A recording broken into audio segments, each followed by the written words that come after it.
My name is Joel Simpson. I studied fine art at Chelsea College of Art and I graduated last year, so summer 2018. I grew up in Brixton. I went to Foundation College in Camberwell, which is very close to where I grew up. And then I kind of felt like going to Chelsea, even though it was like I was joining higher education, it didn't seem like the diversity that I was used to, the student diversity or the staff diversity, was being kind of celebrated and utilized in the same way. And I kind of didn't feel like I had anyone who I could kind of look up to that I did previously. And so I kind of felt a bit like I was falling through the cracks in my first year. I think it's really crucial for BAME students to have BAME role models as staff. But as well as diversifying the staff body, I think if students recognize that staff are really trying to create equitable learning environments, then I think BAME students will feel that their concerns are being recognized by staff.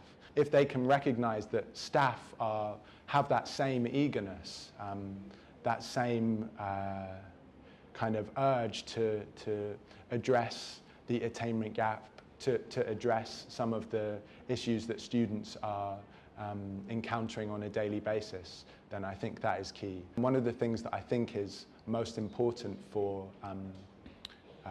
leaders, people at the highest levels of higher education, is to show that they consider their work a kind of activism. One of the most powerful ways that they can do that is by ensuring that in lots of the projects that are being commissioned that are trying to tackle attainment differentials, that there are student consultation bodies who are working alongside those staff in each of those commissioned projects. I think that's really valuable.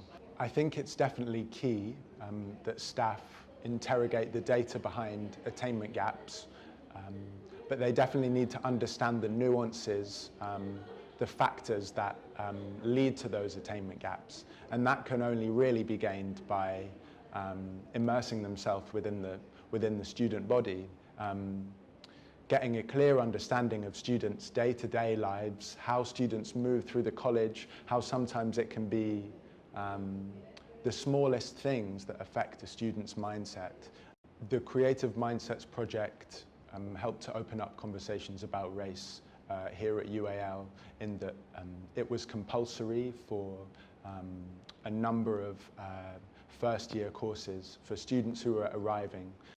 One of the things that I think was most powerful about the work that we were doing with Creative Mindsets was that we were using case studies, student case studies that had been gained in previous years through interviews that a member of staff working kind of within the teaching and learning exchange were doing with students. And we would use those anonymous case studies to open up conversations. But I think what was great about that was we were giving students some material. We weren't asking them to dig into their own experiences. Sometimes students were very happy to open up about their own experiences of prejudice, feeling prejudiced, or even whether they had been prejudiced towards a student or a staff member. And it opened up a number of conversations with students who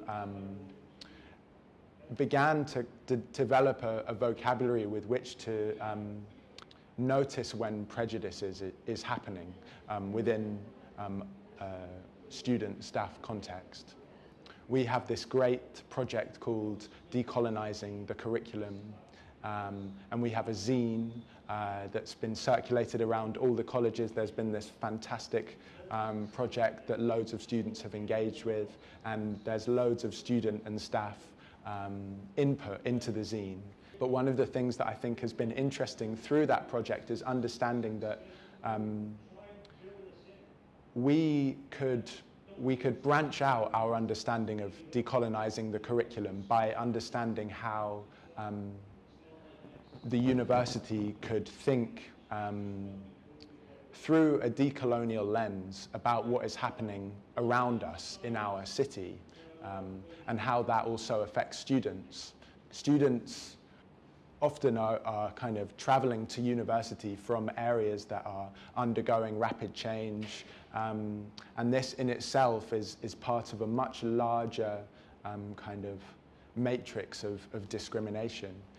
I think students and staff, in order to have a kind of powerful, politicized collaboration, need to understand the work that they're doing to decolonize the university through the larger political realm and the kind of larger political issues, and that tackling the attainment gap is part of a much larger matrix of change that we need to address.